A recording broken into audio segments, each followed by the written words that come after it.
tener tiempo para escuchar el mensaje en esta ocasión a través de nuestro hermano Larry Lili. Así que, hermano Lili, dejamos el tiempo.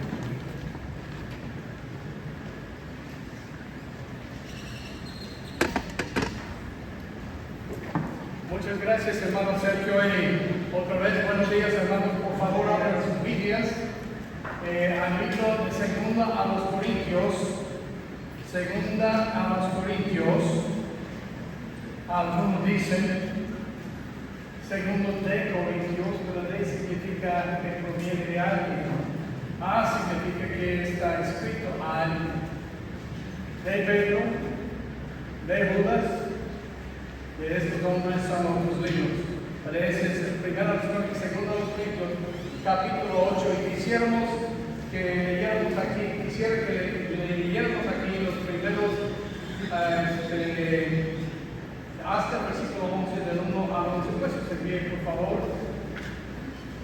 Normalmente no es mi costumbre ponerlos aquí, algunos ya no pueden pararse tanto, pero trato de tomar en cuenta los ancianitos y los que son capaces, pero lo hago porque van a estar de pie conmigo. ¿Okay? Veamos desde el versículo 1, yo leo el 1, ustedes el segundo, sucesivamente hasta el versículo 11 y unimos las voces. Asimismo, hermanos, os hacemos saber la gracia de Dios que se ha dado a las iglesias de Macedonia.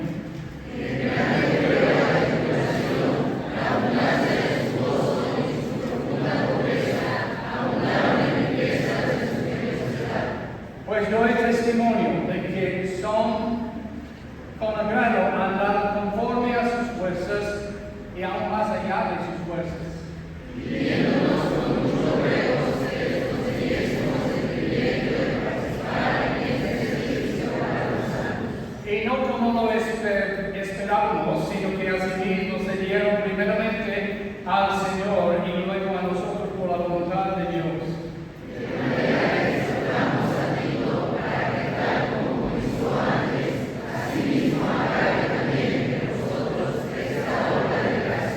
Por tanto, como en todo abundáis en fe, en palabra, en ciencia, en toda solicitud y en vuestro amor para con nosotros, abundante también en esta gracia.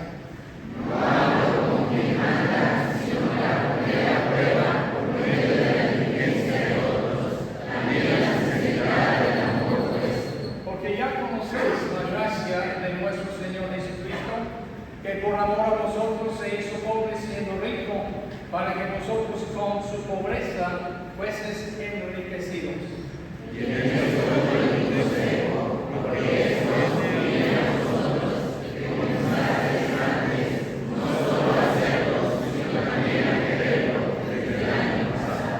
Ahora pues, todos unidos. Ahora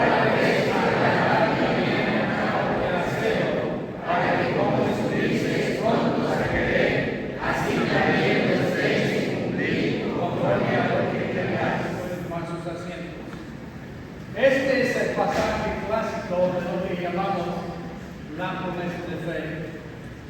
Muchos han dado a y no creen la promesa de fe y si no es bíblico. Pero como lo llamemos o lo digamos, le ponemos una nomenclatura, yo creo que no es el punto más importante. Este capítulo, junto con el capítulo 8 y 9, están enseñándonos cómo dar una ofrenda especial. Algunos lo llaman ofrenda de promesa de fe. Algunos dicen es ofrenda de mayordomía. Algunos dicen es ofrenda misionera. Si queremos ser bíblicos, 8 veces se menciona la gracia de Dios en relación con esta ofrenda. Sin la gracia de Dios no vamos a poder dar una ofrenda, no vamos a poder hacer nada en la obra de Dios. La gracia de Dios es tan necesaria en nuestras ofrendas o en nuestra vida como es en nuestra salvación. Porque separados de Dios, nada podemos hacer.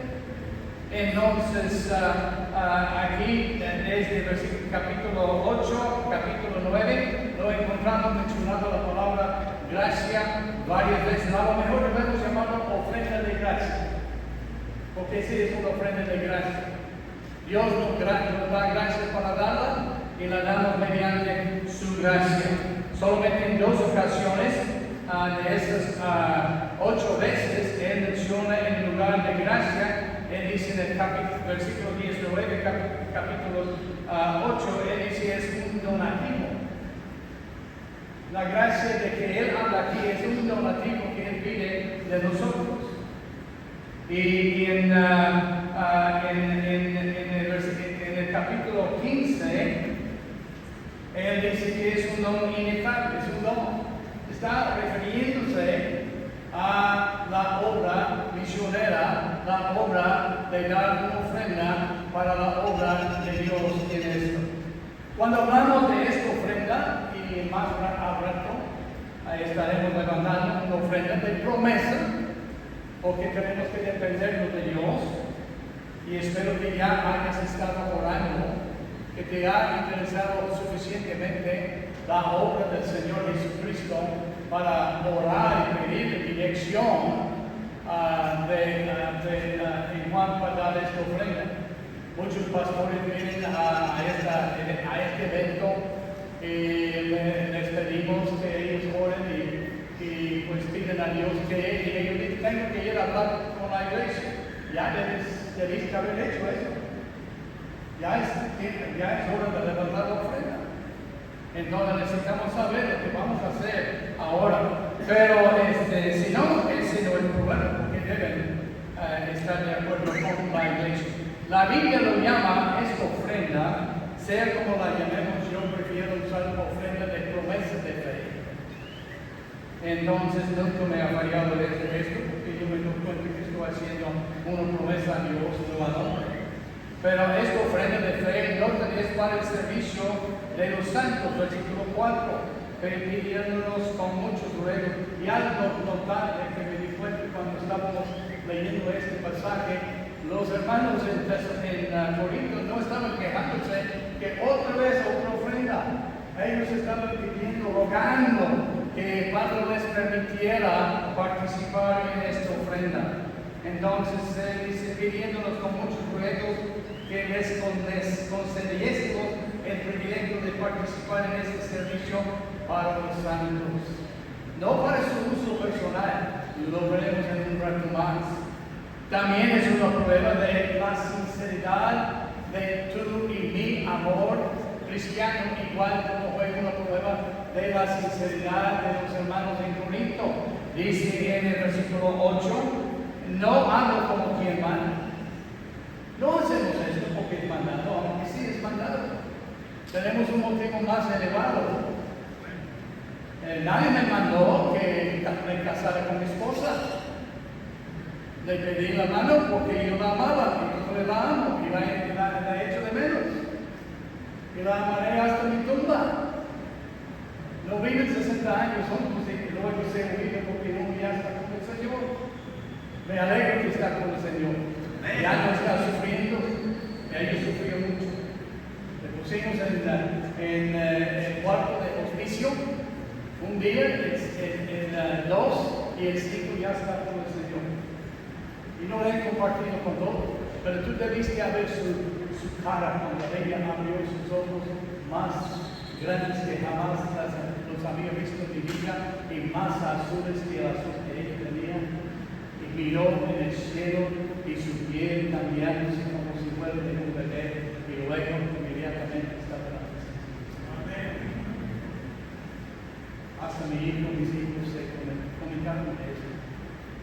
La muerte no es una tragedia para nosotros, es una promoción. ¿Cómo creen esto? Eso es lo general que me promesa de verdad.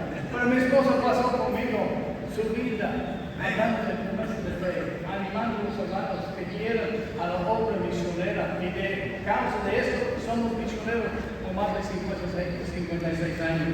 Entonces es una prueba de la sinceridad. Dice, no ando como quien manda, sino para poner a prueba por medio de la diligencia de otros, también ustedes la sinceridad sinceridad del amor nuestro. Y luego es para enriquecerlo, versículo 9. Yo luché mucho con este versículo hasta hoy. Y ya me di cuenta, no está pidiéndonos, no está enriqueciéndonos a nosotros, está enriqueciéndonos para que hagamos algo por Él en la obra de Dios. Dice aquí, porque ya conocéis la gracia de nuestro Señor Jesucristo, que por amor a vosotros se hizo pobre, siendo rico, para que vosotros con su pobreza, pues que enriquecidos. ¿Por qué? Porque nos enriquece, porque prueba nuestro amor, porque nos da para el servicio, capítulo 10, versículos 14 y 15, porque no nos hemos extralimitado, no hemos ido demasiado allá, no hemos pedido demasiado, no estamos extendiéndonos sobre demás. Nos hemos ido más allá de nosotros mismos, como así no llegásemos hasta vosotros. Pues fuimos los primeros en llegar hasta vosotros con el Evangelio de Cristo. Ahora hay algo que está pidiendo. No nos gloriamos desmedidamente en trabajos ajenos, sino que para tener una esperanza. Algo que he pedido de Él, una esperanza que conforme crezca vuestra fe, seamos nosotros enriquecidos. Cristo enriqueció a los hermanos para que ellos enriquecieran al misionero Pablo. Él decía aquí, ¿para qué? Seremos muy engrandecidos entre vosotros conforme a nuestra regla y que anunciaremos el Evangelio en los lugares más allá de vosotros. Ahí es la evidencia de un verdadero misionero. Ya veo entrando en muchas iglesias la idea, donde quiera que vayas, haces obra misionera. La obra misionera viene de la palabra y la más cerca de la palabra de Dios es apóstol, pero no somos apóstoles, porque tendrían que vivir en el tiempo de Cristo. Pero enviados especiales. Pedro a los judíos, Pablo a los gentiles y los demás apóstoles a los lugares donde ellos eran. Entonces hay 5 preguntas que quisiera hacerles en esta mañana, porque según nuestro texto, que es principalmente el versículo 8, él dice en el versículo 7, por tanto, como en todo abundáis, en fe, en palabra, en ciencia, en toda solicitud, en vuestro amor para con nosotros, abundad también en esta gracia. Nos está pidiendo una ofrenda para la obra misionera. Nosotros lo hemos nombrado promesas de fe y se lo pedimos y lo ponemos delante de ustedes para que lo consideren por la voluntad de Dios, lo que Él quiere que haga. Pero Él lo pide porque tengo 5 preguntas que quiero que contestemos según este pasaje. Primeramente, ¿qué está pidiendo? Está pidiendo que le debemos dar una ofrenda para la obra misionera. Aquí lo que hacemos para sostener al seminario está siendo esparcido por todo México y por otras partes del mundo. Cuando yo vine a México apenas teníamos unas obras, no es porque yo vine, pero teníamos pocas obras. Los misioneros trabajaban poco.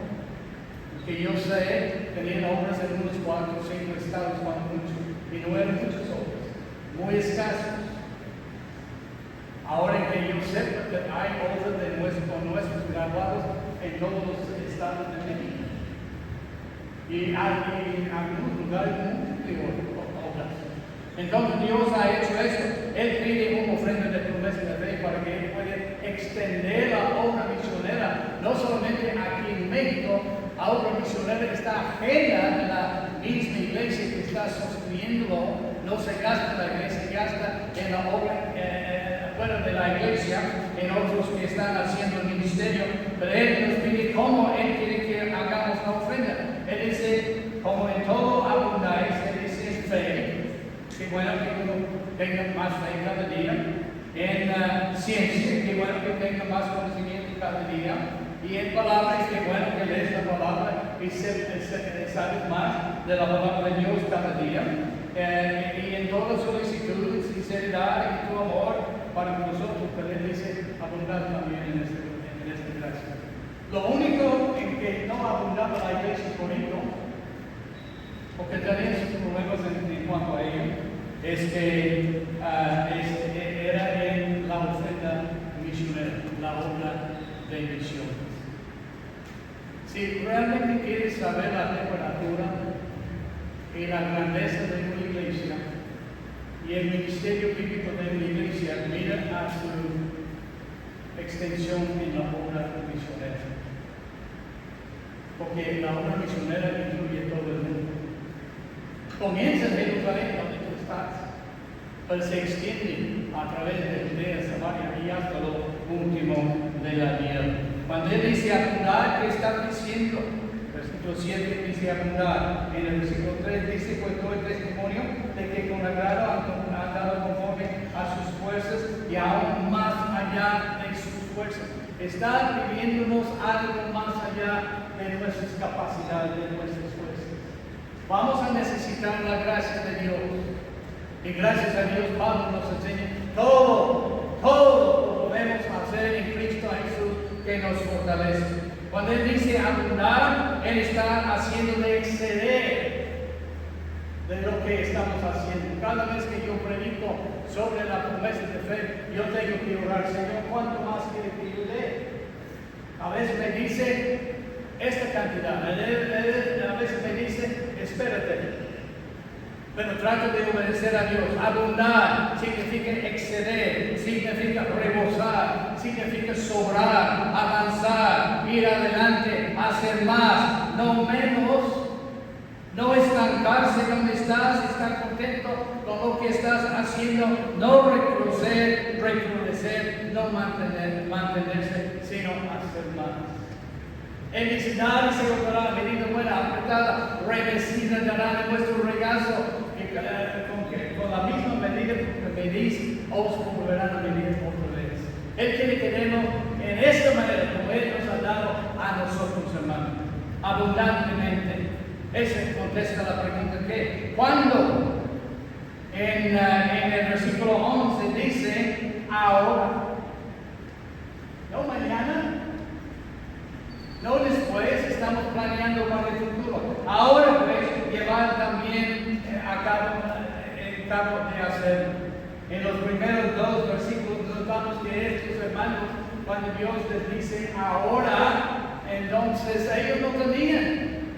Ellos querían ir y sí, fueron más allá de sus fuerzas. ¿Cómo lo hicieron? Por la gracia de Dios.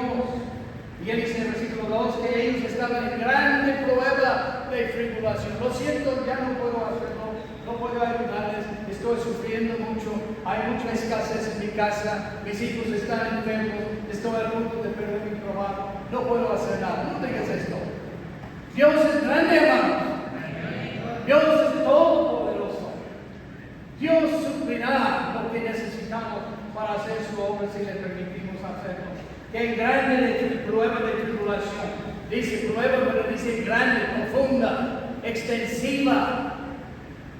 Prueba de tribulación. No había nada en comparación de tribulación como ellos estaban sufriendo en aquel entonces. Encontramos la misma situación en 1 Tesalonicenses en cuanto a la iglesia en Tesalónica, que era una iglesia misionera en su alcance del mundo.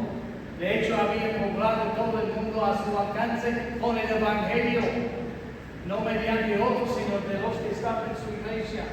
Que grande prueba de tribulación, la abundancia de su gozo y su profunda pobreza abundaron en riquezas de su generosidad. Tenían abundante gozo, dijeron, vamos a dar una abundante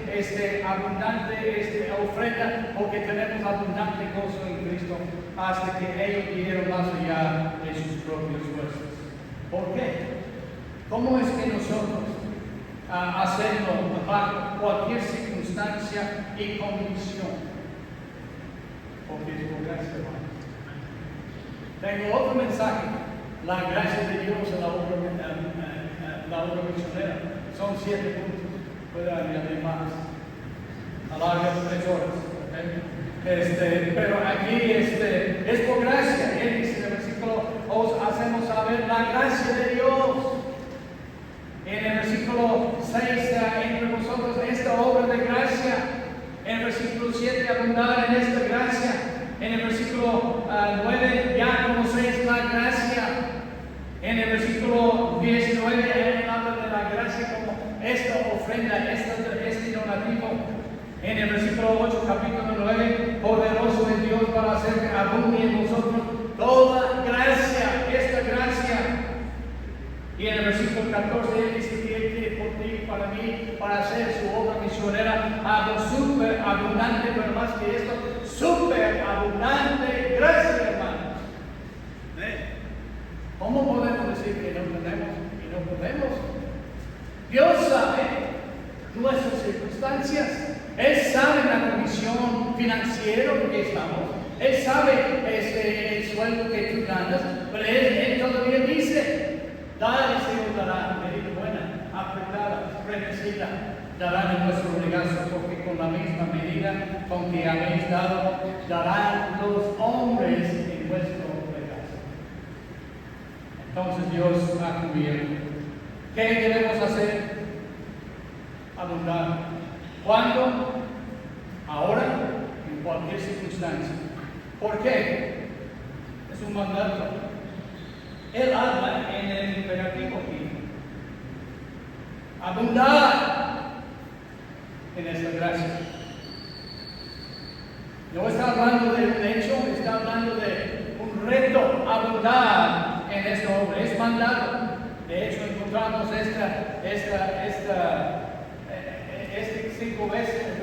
cinco veces en el Nuevo Testamento es lo que llamamos la gran comisión, y cada uno dice en su esencia ir por todo el mundo y predicar el Evangelio. Y en Romanos capítulo 10 dice la palabra de Dios en el versículo 13, dice la palabra de Dios porque todo aquel que invocare el nombre del Señor será salvo. Pero luego dice en el versículo 13, porque todo aquel que invocare el nombre del Señor será salvo. Pero luego hace una serie de preguntas que tienen su respuesta natural. ¿Cómo pues invocarán a aquel en el cual no han creído? ¿Sabe qué? Una de las cosas que el diablo usó en el principio de mi vida que me provocaba dudar a Dios, dudar a la salvación. ¿Invocaste el nombre del Señor? Amén. ¿Cuál es el problema? No puedes invocar a aquel en el cual no hemos creído. La nomenclatura no es tan importante. Es el hecho de confiar en el alma de Dios. Entonces, ¿cómo puedes invocar a aquel en el cual no han creído? ¿Cómo creerán en el cual que no han oído? Es imposible. Por eso enviamos misioneros. ¿Para qué? ¿Para mejorar su vida? Van a mejorar su vida, pero ese no es el propósito. Van a predicar el Evangelio. ¿Quién va a mejorar su vida para la eternidad y también en esta vida? Y luego dice, ¿y cómo creerán en aquel de quien no han oído? ¿Y cómo oirán sin haber quien les predique? Alguien tiene que impartir el mensaje. Alguien tiene que decir, Jesús es el Cristo. Alguien tiene que decir, Jesús salva. Alguien tiene que decir, como Cristo nos salva por medio de la obra que Él hizo en la cruz de Calvario y resucitando. Alguien tiene que hablarles el Evangelio, que es el poder de Dios para salvación, según Romanos 1:16. Y luego dice, ¿y cómo predicarán si no fueron enviados? Voy a traducir este versículo 15.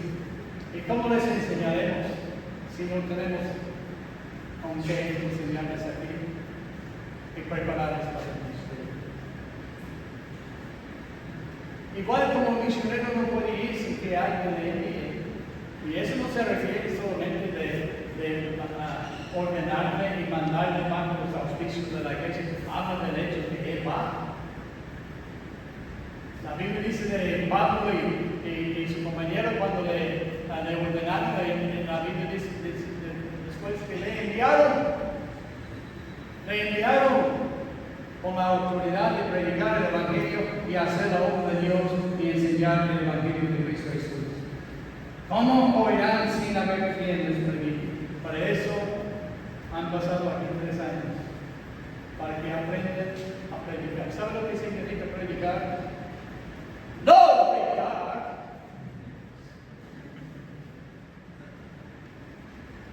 Simplemente enseñar la verdad. Enseñar la verdad. La gente hará mucho más caso de ti, lo que dices. Si dices lo que dices con amor, y no con voz tan fuerte.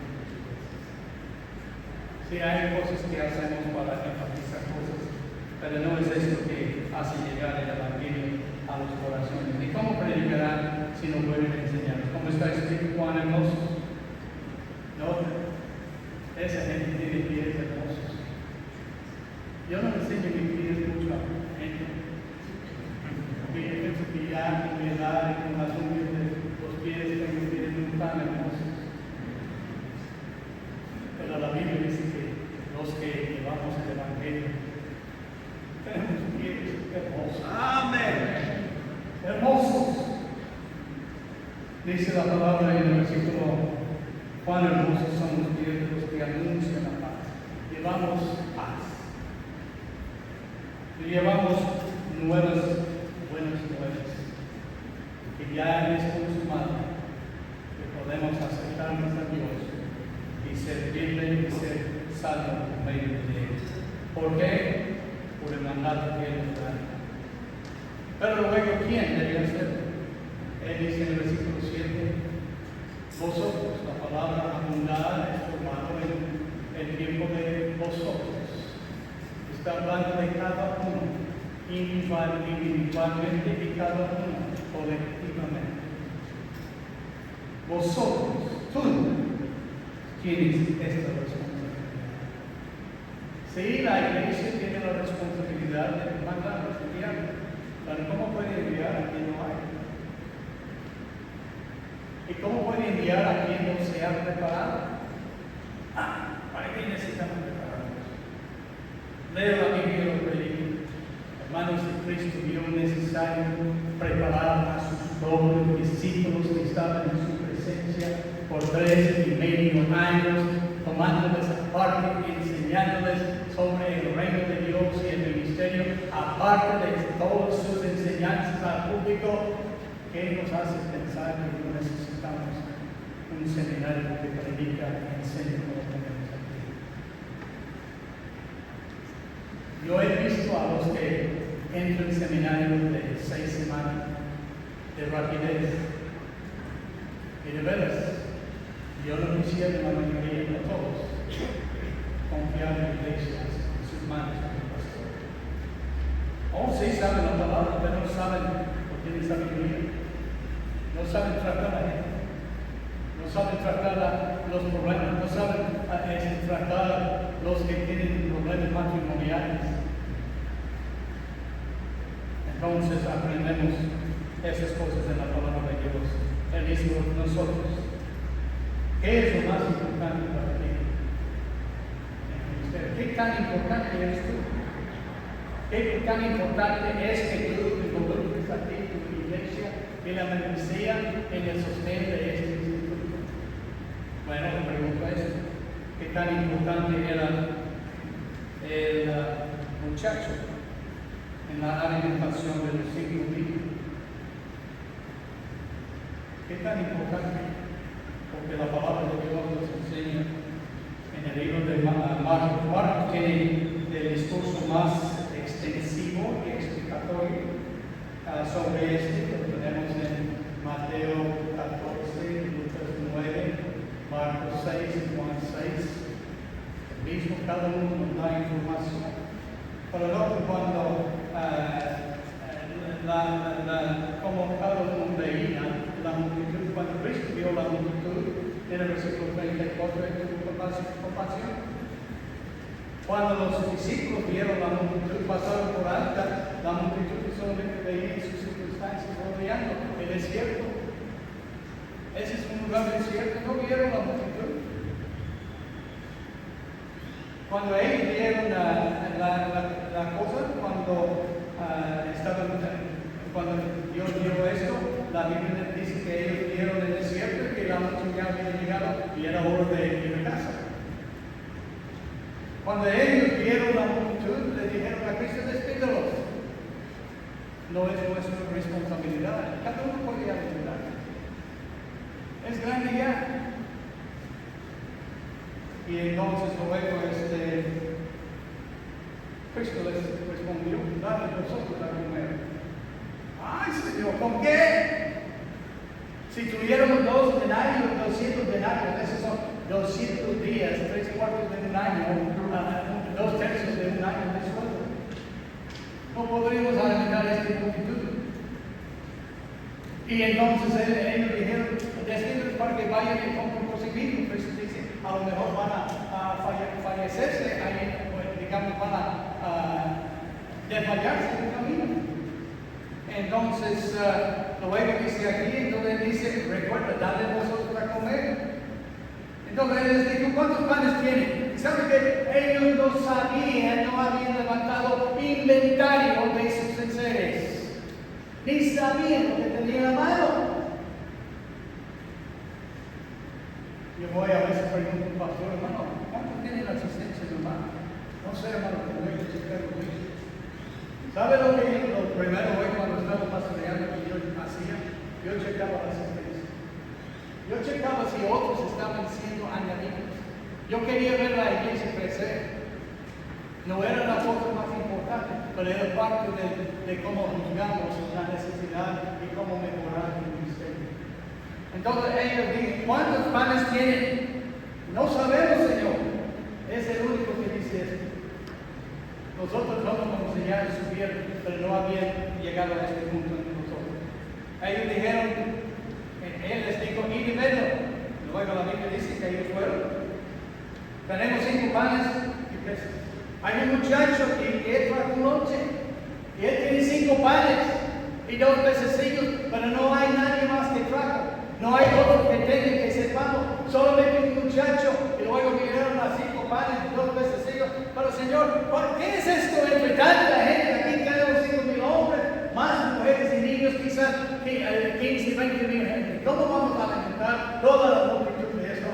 Se habían olvidado los milagros del agua del vino, de sanar el trópico y otros más. Se habían olvidado del poder de Cristo Jesús. Entonces, ellos fueron el muchacho voluntariamente, les entregó su noche. ¿Sabe que ese noche no era para llevar a casa? Era para alimentar su familia. Y Cristo dijo, tráemenos. ¿Sabe qué quiero que noten de esto? La Biblia dice que Él sentó en cada uno de los pasajes. Mateo, Lucas, Marcos, y Juan. Siéntanos en oro, Dios es un Dios de oro. Ellos se sentaron en fila de 50 y 100.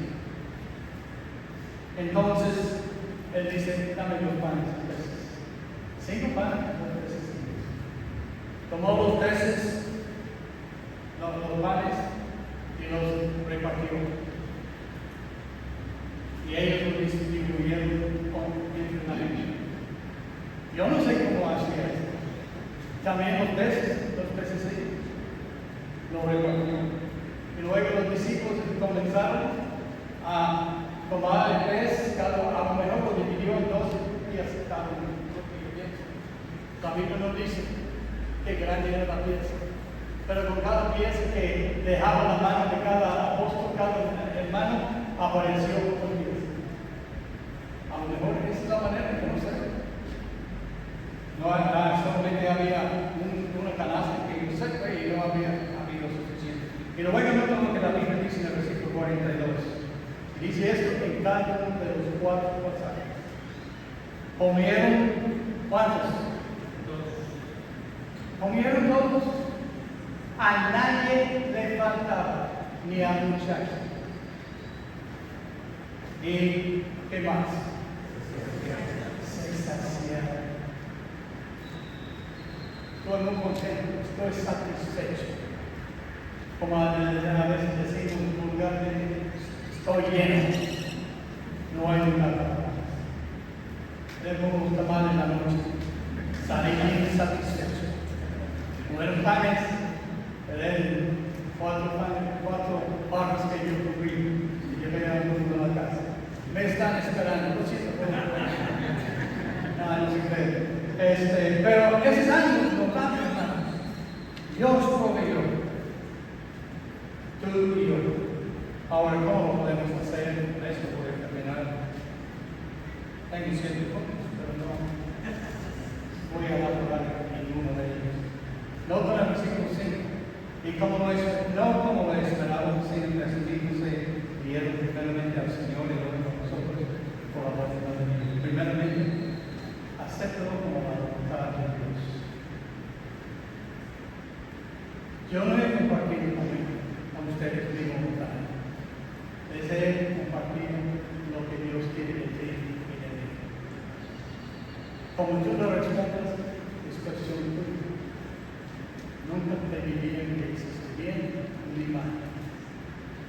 Luego dice en el versículo 7 que lo vas a hacer por la gracia de Dios. Gracias al don de Dios.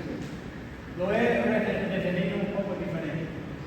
Gracia es el poder de Dios haciendo por ti lo que tú y yo no somos capaces y no podemos hacer. Dios está dando el dinero esto. Y hay muchas ilustraciones que podría dar sobre eso. Es por la gracia de Dios. Número 3, a Dios la prioridad. Algo que Dios te pide, la prioridad, es lo que dice, y como no como lo esperamos, versículo 5, sino que así mismo se dieron primeramente al Señor. ¿Eres salvo? Todo eres totalmente salvo. ¿Tienes todo de Cristo? La pregunta no es cuánto tú tienes de Cristo, es cuánto tiene Él de ti. Y aquí nos muestra su voluntad. Hazle primero. Lo que tú das a Dios, dáselo primero. Sea bien con frente. Pero no me queda suficiente. Que digo, mi gracia te basta. Hay que matar suficiente. Luego, número 5, sométete a Dios. Ríndete a Él. Y luego, número 11, por último, versículo 11 dice: ahora pues, llevad también el hacer. Simplemente comienza a hacer. Yo te reto esto. En un momento más, no sé qué vienes aquí y venir a la plataforma. Van a dar esta ofrenda de promesa de fe. Pero te digo esto: si tú oras a Dios y lo quieres decir en tu corazón, te garantizo, Él va a plantar una figura, un número en tu corazón. Y a lo mejor te va a asustar. Dios nos muestra su voluntad cuando se la pedimos.